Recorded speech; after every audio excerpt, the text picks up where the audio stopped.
جو چپ چاپ ظلم دیکھتا چلا جائے اور بول نہ پائے۔ اب میں بول بھی سکتا تھا اور ہاتھ بھی روک سکتا تھا۔ ماں میرے اس بدلے مزاج پر حیران پریشان کھڑی تھی۔ اس کی آنکھوں میں ایسی وحشت تھی جیسے میں نے اس کی دنیا ہی الٹ دی ہو۔ وہ مجھ سے کچھ کہنے کے لیے لب کھولنے ہی والی تھی کہ میں نے مزید کچھ سنے بغیر ایک جھٹکے سے رانیہ کا ہاتھ پکڑا اور کچن سے باہر نکل آیا۔ اس کا ہاتھ ٹھنڈا تھا، کانپ رہا تھا۔ شاید وہ یقین نہیں کر پا رہی تھی کہ کوئی اس کے لیے کھڑا ہوا ہے۔ جیسے ہی ہم حویلی کے بڑے صحن میں پہنچے وہ جھٹکے سے رک گئی۔ چھوڑو میرا ہاتھ، اس نے کمزور مگر ضدی لہجے میں کہا۔ میں نے چونک کر اسے دیکھا۔ میں تمہیں بچا رہا ہوں، میں نے نرمی سے کہا۔ مجھے کسی کے بچانے کی ضرورت نہیں۔ وہ ایک دم تیزی سے بولی، جیسے برسوں کی دبی چنگاری ابھی ابھی شعلہ بنی ہو۔ تم چلے گئے تھے، سب نے کہا تھا کہ تمہیں پرواہ نہیں، پھر اب کیوں آئے ہو؟ میں نے جواب دیے بغیر اس کی کلائی پکڑی اور تیزی سے آگے بڑھ گیا۔ رانیہ کا نازک وجود میرے قدموں کے ساتھ قدم ملانے کی تگودو کر رہا تھا۔ وہ کسی کٹی پتنگ کی طرح میرے ساتھ ساتھ چلتی آ رہی تھی۔ جیسے ہی ہم ایک سنسان راہداری میں پہنچے وہ جھٹکے سے رک گئی تو میں نے گھوم کر اس کی طرف دیکھا تو اس نے اپنی کلائی میرے ہاتھ سے کھینچ لی۔ مجھے مت چھوئیں۔ اس کی آواز میں بے حد سختی تھی مگر وہ خوفزدہ بھی تھی۔ غلط مت سوچو میرے بارے میں، بھروسہ رکھو، میں نے نرمی سے کہا۔ اس کی بے حد حسین آنکھیں آنسوؤں سے لبریز تھیں مگر اس کے اندر کچھ تھا، شاید بغاوت، شاید غرور، شاید برسوں کے ظلم کا غصہ۔ مجھے کسی پر بھروسہ نہیں رہا۔ جب سگے ماں باپ چھوڑ گئے تو کسی اور پر کیا یقین؟ اس نے کانپتی ہوئی آواز میں کہا۔ 6 سال ہو گئے، کوئی نہیں آیا بچانے، اب کیوں آئے ہو؟ میں خاموش ہو گیا۔ اس کی آنکھوں میں ایسی تلخی تھی جو وقت کے ساتھ جمی برف کی مانند تھی اور میں جانتا تھا کہ اسے پگھلنے میں وقت لگے گا۔ رانیہ نے مجھے غور سے دیکھا، جیسے کچھ تلاش کر رہی ہو۔ تم تو مجھ سے نکاح کر کے بھاگ گئے تھے نا، یہ جانے بغیر کہ ایک بچی کے ساتھ اس حویلی میں کیا کچھ ہو سکتا ہے؟ مجھے اس کی بات نے جھنجھوڑ کر رکھ دیا۔ میں نے نظر جھکا کر اس کے جھلسے ہاتھ کو دیکھا جو ابھی تک سرخ ہو رہا تھا۔ غصے کی ایک لہر میرے اندر دوڑ گئی۔ چلو، میں نے سختی سے کہا۔ کہاں؟ میرے کمرے میں۔ رانیہ چونک گئی جیسے میں نے اس کی عزت پر حملہ کر دیا ہو۔ نہیں، وہ 2 قدم پیچھے ہٹی جیسے میں اس پر کوئی حق جتا رہا ہوں۔ میں ہرگز تمہارے کمرے میں نہیں جاؤں گی۔ اس کی بھوری آنکھیں ڈر کر پھیل گئیں اور چہرے پر خوف سا آ گیا۔ نہ جانے اس کے دل میں کیا کیا خیال آ رہے تھے کہ میں کمرے میں لے جا کر کیا کروں گا۔ میں نے اس کی کلائی ایک بار پھر پکڑی تو وہ رونے لگی۔ چھوڑو مجھے، میں کہتی ہوں چھوڑو۔ وہ تڑپ کر اپنی کلائی چھڑانے لگی تو میں نے گہری سانس لی اور پھر اس کی کلائی پکڑے پکڑے اپنے کمرے میں لے آیا اور زور سے دروازہ بند کر دیا اور کنڈی لگا دی۔ میری سرکت پر وہ سہم گئی۔ وہ دروازے کے قریب کھڑی رہی جیسے اگر میں نے کچھ غلط کیا تو وہ فوراً بھاگ جائے گی۔ میں نے اسے کچھ نہیں کہا، اسے وہیں چھوڑا اور اپنے کمرے کی الماری کی طرف بڑھا۔ میں جانتا تھا کہ میں اسے اپنے لفظوں سے مطمئن نہیں کر پاؤں گا، اس لیے اسے میں مزید اپنے حوالے سے یقین نہیں دلا سکتا تھا۔ میں جانتا تھا کہ وہ بے آواز رو رہی ہے، اس کے تمام آنسو میرے دل پر گر رہے تھے۔ ایک لڑکی جو 6 سال سے میرے نکاح میں موجود ہے، اس کا مجھ سے شکوہ کرنا تو بنتا ہی تھا۔ میں پلٹا تو وہ مجھے ہی دیکھ رہی تھی۔ میں اس کے قریب آنے لگا تو وہ ڈر کر دیوار کے ساتھ جا لگی۔ میرے نزدیک نہیں آنا ورنہ مجھ سے برا کوئی نہیں ہوگا۔ تو اس کی بات سن کے خواہ ہی میرے ہونٹوں پر مسکراہٹ سی آ گئی۔ مجھے مسکراتا دیکھ کر اس کی سانسیں تیز تیز چلنے لگیں تو میں نے ایک دم اپنے ہاتھ میں پکڑے ہوئے فرسٹ ایڈ باکس کی طرف دیکھتے ہوئے اس سے کہا کہ مجھ سے ڈرنے کی ضرورت نہیں، میرے ہاتھ میں پکڑے ہوئے باکس میں میڈیسنز ہیں، اپنا ہاتھ آگے کرو، تمہیں دوا لگانی ہے، تم زخمی ہو۔ تو اس کی بھوری آنکھوں میں حیرانگی سے اتر آئی جبکہ میں اس کی بھوری آنکھوں کے طلسم میں کھوسا گیا۔ وہ ہچکچائی مگر پھر آہستہ آہستہ چلتی ہوئی میرے قریب آئی۔ اس کے قدموں میں ایک عجیب سی بے یقینی تھی، جیسے وہ یقین نہیں کر پا رہی ہو کہ واقعی میں اسے تکلیف نہیں پہنچانے والا۔ اس نے اپنا ہاتھ آگے کیا تو میں نے اس کا ہاتھ اپنے ہاتھ میں لیا اور فرسٹ ایڈ باکس کھولا۔ جو ہی دوائی اس کے زخم پر لگائی تو ایک سسکی سی اس کے ہونٹوں سے نکلی اور مجھے لگا جیسے میرا دل نکل گیا ہو۔ پھر وہ اپنے ہی درد پر ہنستے ہوئے بولے، یہ زخم نئے نہیں ہیں، میں اور میرے درد، ہمارا بہت ہی گہرا ناتا ہے۔ اس کے لہجے میں بولتے دکھوں نے مجھے شرمسار کر ڈالا۔ میں نے ضبط سے اپنے ہونٹ بینچ لیے۔ اب مزید زخم نہیں آئیں گے، میں وعدہ کرتا ہوں۔ وہ خاموش رہی، شاید میرے الفاظ کا تجزیہ کر رہی تھی۔ یہ پہلا موقع تھا جب میں نے کسی عورت کو اتنے قریب سے محسوس کیا تھا۔ اس کی جلد نازک تھی مگر اس پر بے شمار زخموں کے نشان تھے۔ اس کے ہاتھوں پر ناخنوں سے کھرن پڑے ہوئے تھے اور ہتھیلی پر جلنے کا نشان۔ میں نے بامشکل اپنا غصہ قابو کیا۔ یہ سب کس وجہ سے ہوا؟ میں نے آہستہ سے پوچھا۔ وہ خاموش رہی۔ رانیہ، میں پوچھ رہا ہوں۔ میری آواز میں نرمی تھی مگر ساتھ اصرار پہ۔ وہ سانس لے کر بولی، یہ سب ہونے کے لیے کسی وجہ کا ہونا ضروری نہیں۔ 6 سال سے یہی سب ہو رہا ہے۔ 6 سال یعنی وہ 6 سالوں سے یہ ظلم سہ رہی ہے۔ میں نے آہستہ آہستہ اس کے ہاتھ پر مرہم لگانا شروع کیا۔ جیسے ہی روئی جلتے زخم پر لگی، رانیہ نے اپنی آنکھیں زور سے بند کر لیں اور لب بھینچ لیے۔ درد ہو رہا ہے؟ میں نے آہستہ سے پوچھا۔ یہ درد نیا نہیں۔ اس کی آواز سرگوشی جیسی تھی۔ مجھے لگا جیسے میرے نام سے اس پر ظلم ڈھانے والوں نے مجھ پر ہی کہیں نہ کہیں تو ظلم ہی کیا تھا۔ اب ایسا کوئی نہیں کر سکے گا، میں نے اس کی طرف دیکھتے ہوئے کہا۔ رانیہ کی آنکھوں میں نمی آ گئی مگر اس نے جلدی سے رخ موڑ لیا، جیسے کہہ رہی ہو کہ مجھے یقین نہیں آتا۔ میں نے ایک پل کے لیے اسے دیکھا اور اپنا سر جھکا کر سوچا کہ میں تمہیں یقین دلا کر رہوں گا۔ اتنے میں میرے دروازے پر زوردار دستک ہوئی تو میرے چہرے پر ناگواری کے آثار آ گئے، مگر رانیہ خوفزدہ ہو کر دروازے کی طرف دیکھنے لگی۔ میں اپنی حویلی کے مزاج کو بہت اچھے سے سمجھتا تھا، لہٰذا میں نے رانیہ سے کہا کہ فوراً لیٹ جاؤ۔ وہ میری بات سنی انسنی کرتے ہوئے دروازے کی طرف گھبرا کر دیکھنے لگی تو میں ان کے کان کے قریب جا کر آہستہ سے دھاڑا، تمہیں سمجھ نہیں آ رہی کہ میں کیا کہہ رہا ہوں؟ تو وہ میرے لب و لہجے پر ایک دم سے پریشان ہو گئی۔ اسے یقین ہی نہیں آ رہا تھا کہ ابھی جو اتنی نرمی سے مجھ سے بات کر رہا ہے وہ اتنی سختی سے بھی بات کر سکتا ہے۔ اس کی آنکھوں میں ایک نیا شکوہ اب بھی میرے لیے تھا، لیکن میں جانتا تھا کہ میں اپنی جگہ پر صحیح کر رہا ہوں، لہٰذا میں نے پھر سے اسے حکم دیتے ہوئے کہا کہ اب اگر تم نے میری بات نہ مانی تو مجھ سے برا کوئی نہیں ہوگا، فوراً لیٹ جاؤ، اسی میں تمہاری بہتری ہے۔ اور وہ بنا چوں چرا کیے کاؤچ پر لیٹ گئی تو میں تیزی سے دروازے کی طرف بڑھا اور جو ہی دروازہ کھولا تو سامنے میری ماں کھڑی تھی اپنے پورے جلال کے ساتھ۔ وہ میرے کندھے کے اوپر سے دائیں بائیں دیکھنے لگی۔ میں جانتا تھا کہ اسے رانیہ کی تلاش ہے، لیکن میں اس کے سامنے سے نہیں ہٹا اور سینے پہ ہاتھ باندھے اپنی ماں کی طرف دیکھنے لگا تو وہ مجھے گھور کر بولی، کدھر ہے وہ لڑکی؟ باہر نکال، حجرے میں مہمان آئے ہیں، اس کے لیے کھانا بنانا ہے۔ تو میں ایک دم آہستہ سے بولا، حویلی میں اتنی نوکرانیاں کس لیے رکھی ہیں؟ آپ ان سے کہہ دیں، ویسے بھی اس کی طبیعت ٹھیک نہیں، جلے ہوئے ہاتھ سے وہ کتنی دیر تک کام کر سکتی ہے، اسے آرام کی ضرورت ہے۔ تو میری ماں میری بات سن کر ہتھے سے اکھڑ گئی اور اپنے دونوں ہاتھ کمر پر رکھ کر بولی، یہ تم آتے ہی رن مریدی کے راگ میرے سامنے مت گاؤ۔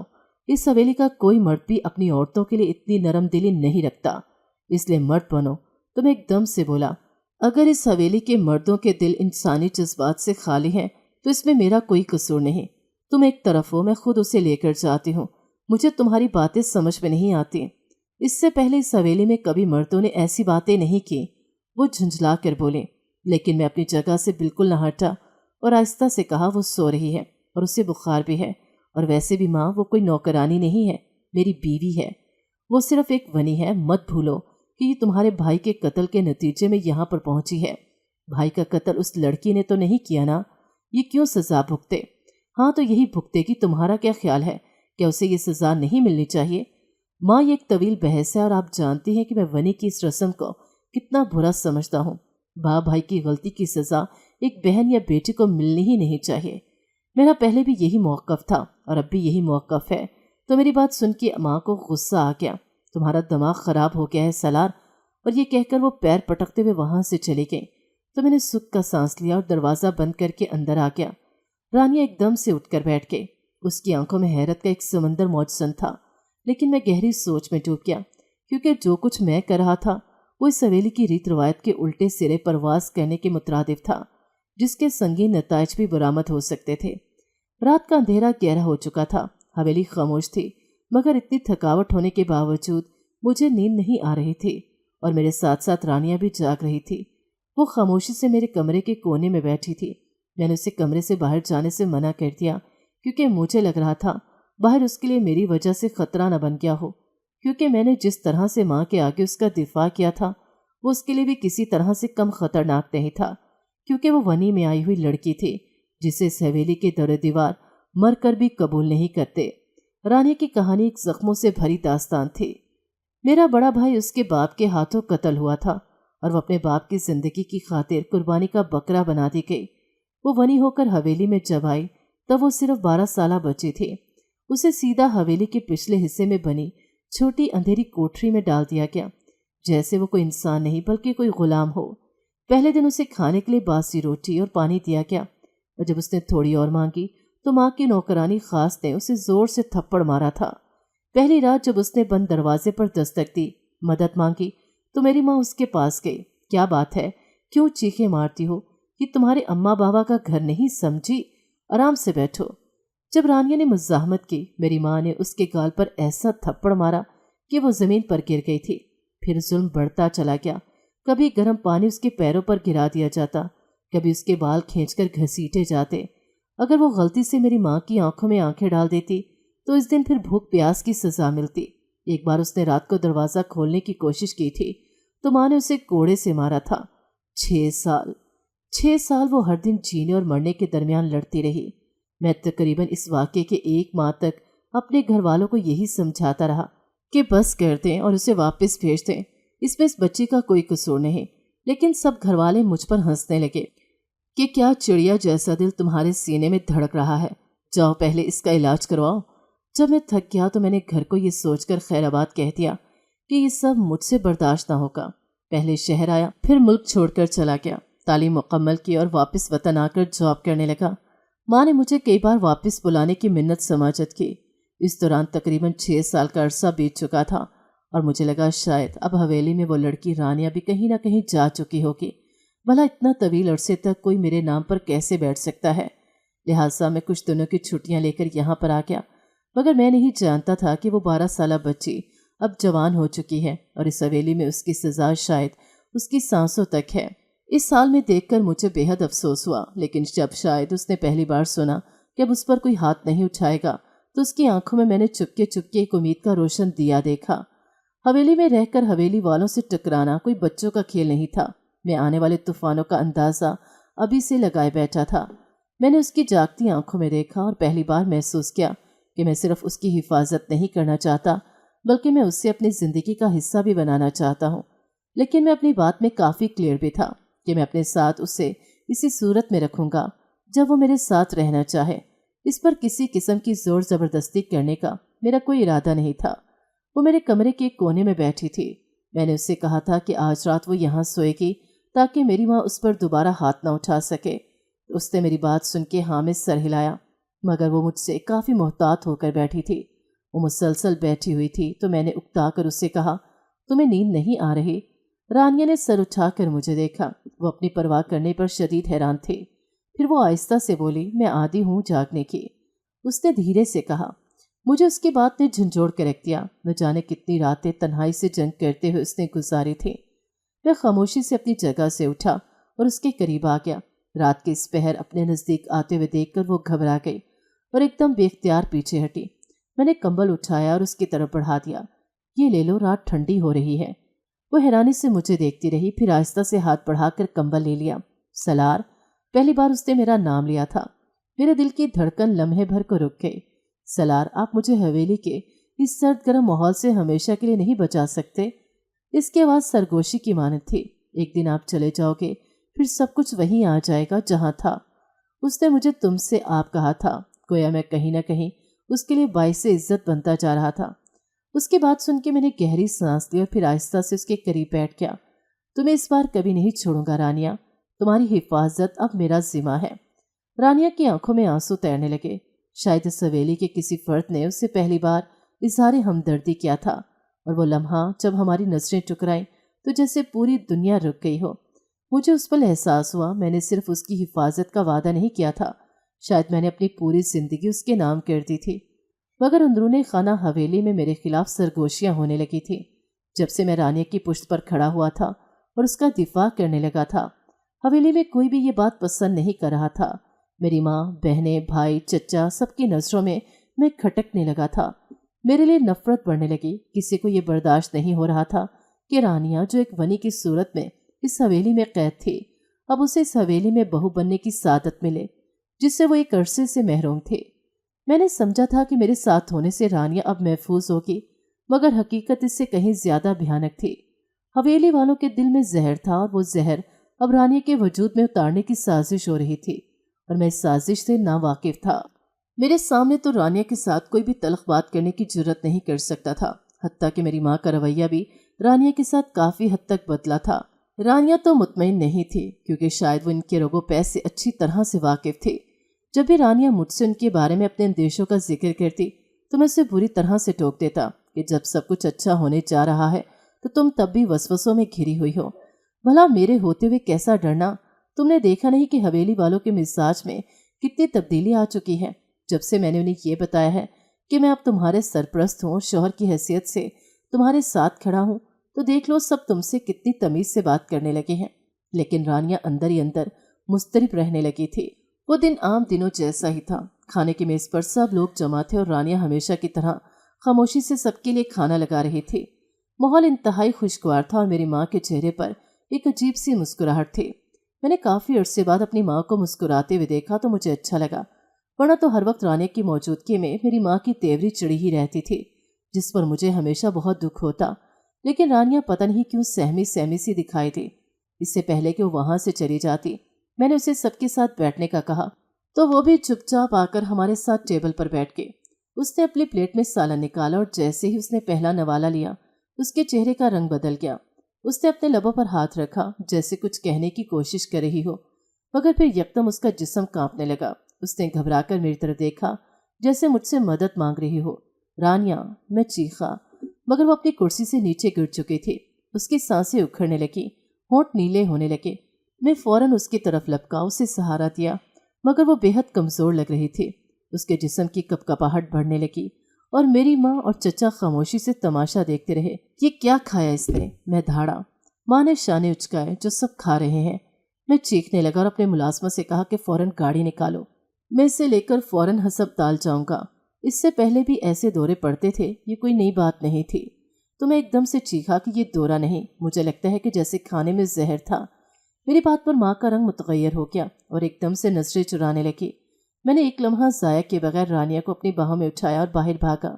نوکرانی اور محافظوں کے چہرے حیرت میں ڈوب گئے، مگر میں نے کسی کی پرواہ کیے بغیر گاڑی کی طرف دوڑ لگا دی۔ راستے پر رانیہ کی نیم مردہ حالت مجھے اندر سے توڑ رہی تھی۔ میں نے اس کی پیشانی پہ ہاتھ رکھا، وہ پسینے سے بھیگ چکی تھی، اس کی آنکھیں آدھی بند ہو چکی تھی۔ رانیہ، میں تمہیں کچھ نہیں ہونے دوں گا، میں نے کانپتی آواز میں کہا۔ ہسپتال پہنچتے ہی ڈاکٹروں نے اسے ایمرجنسی میں لے لیا۔ میرے ہاتھ خون سے بھر چکے تھے۔ میرے ذہن میں ایک ہی خیال تھا، اگر میں چند منٹ اور لیٹ ہو جاتا تو نہیں، میں یہ سوچ بھی نہیں سکتا تھا۔ کئی گھنٹوں کی کشمکش کے بعد ڈاکٹروں نے کہا آپ وقت پر لے آئے، جان بچ گئی، مگر زہر کی مقدار زیادہ تھی۔ اگر دوبارہ ایسا ہوا تو شاید زہر۔ میرے خیال کی تصدیق ہو گئی۔ جی ہاں، زہر، ایسا زہر جو تیزی سے کام کرتا ہے تاکہ کسی پر شک نہ جائے۔ اچانک مجھے ماں کی ملازمہ خاص کا مخصوص اشارہ یاد آیا۔ جب رانیہ ٹیبل پر بیٹھی تو اس نے تیزی سے رانیہ کے سامنے پلیٹ رکھ دی۔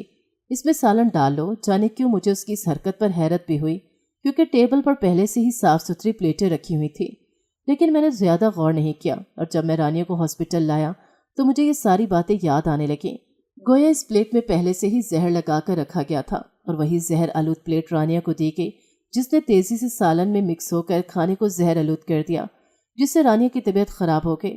میں ڈاکٹر کے بیان مکمل ہونے سے پہلے ہی بات کی تہہ تک پہنچ چکا تھا۔ اب بس مجھے حویلی جانے کا انتظار تھا۔ بس ایک بار رانیہ ٹھیک ہو جائے تو پھر میں اس سازش میں شریک لوگوں کا پتہ چلا لوں گا۔ میں نے دل ہی دل میں تہیہ کر لیا۔ میں نے سوچا تھا کہ میری موجودگی رانیہ کے لیے کافی ہے، مگر وہ تو اب بھی خطرے میں تھی۔ اب تو وہ پہلے سے بھی زیادہ نشانے پر تھی۔ میں نے فیصلہ کر لیا، میں رانیہ کو کسی قیمت پر حویلی میں اکیلا نہیں چھوڑوں گا۔ میں مختصر سے چھٹی لے کر آیا تھا، مگر اب میں نے اپنی چھٹیاں مزید بڑھا لیں۔ میں جب حویلی پہنچا تو شدید غصے میں تھا۔ میں نے اپنی ماں سے کہا کہ وہ ملازمہ خاص کہاں ہے، یہ سب اس کا کیا درا ہے۔ میں نے تو پہلے ہی کہا تھا کہ یہ زہر آلود کھانے کی وجہ سے ہی اس کی حالت بگڑی ہے، اور میری اس بات کی تصدیق تو ڈاکٹر نے بھی کر دی۔ یقیناً آپ کی ملازمہ نے رانیہ کو جان بوجھ کر زہر دینے کی کوشش کی ہے، اور ظاہر ہے اس کی رانیہ سے کوئی دشمنی تو نہیں، یہ زہر اس نے کسی کے کہنے پر دیا ہے۔ بس میں اس کے منہ سے گلوانا چاہتا ہوں، کہاں ہے وہ؟ تو ماں نے کہا وہ تو کب کی حویلی چھوڑ کر بھاگ گئی ہے۔ تو میرا ماتھا ٹھنکا، یقیناً اس حویلی سے بھگانے میں میری ماں کا ہی ہاتھ ہوگا۔ میں نے گہری نظروں سے ان کی طرف دیکھا، لیکن میری ماں نے اپنی نظریں چرا کر یہ ثابت کر دیا کہ وہ اس سازش کی روح رواں تھے۔ مجھے لگا کہ اس کے بعد ماں سنبھل جائیں گی اور اس طرح کی کوئی حرکت نہیں کریں گی، لیکن وہ تو بری طرح سے رانیہ کے پیچھے ہی پڑ گئیں۔ یہ بات حویلی میں سب کو معلوم ہو چکی تھی، کہ میں رانی کی حفاظت کے لیے کچھ بھی کر سکتا ہوں، اور اب میرے سامنے کھلم کھلا سازشیں کرنا ممکن نہیں رہا تھا، مگر دشمن ہمیشہ پیچھے سے وار کرتا ہے۔ اب کی بار چال زیادہ خطرناک تھی۔ میں 2 دن بعد جب حویلی لوٹا تو اچانک حویلی میں شور مچ گیا۔ سب سے زیادہ بلند آواز تو میری ماں کی تھی، جو مسلسل ایک ہی بات کر رہی تھی۔ آخر وہ بھاگ گئی، وہ ہمارے دشمن کسی کے ساتھ بھاگ گئی۔ ماں کی بات سن کے میرے قدموں تلے سے زمین ہی نکل گئی۔ فوراً بھاگتا ہوا اپنی ماں کی طرف آیا اور ان سے پوچھا کہ کیا ہو گیا ہے، رانیہ کہاں ہے؟ میری بات سن کے گھر کے تمام ملازمین سر جھکا کر کھڑے ہو گئے۔ میرے چچا سر پکڑے بیٹھے تھے۔ میں نے دروازہ کھول کر باہر دیکھا، نوکرانیاں حیرت زدہ تھیں۔ میرا چچا شفیق سر جھکائے کھڑا تھا اور میری ماں غصے میں پاگل ہو رہی تھی۔ مجھے دیکھتے ہی میری ماں ایک دم سے بولی، اور دو اسے کھلی چھوٹ، آخر تمہارے اور ہمارے منہ پر کالک مل کے وہ کسی کے ساتھ بھاگ گئی نا۔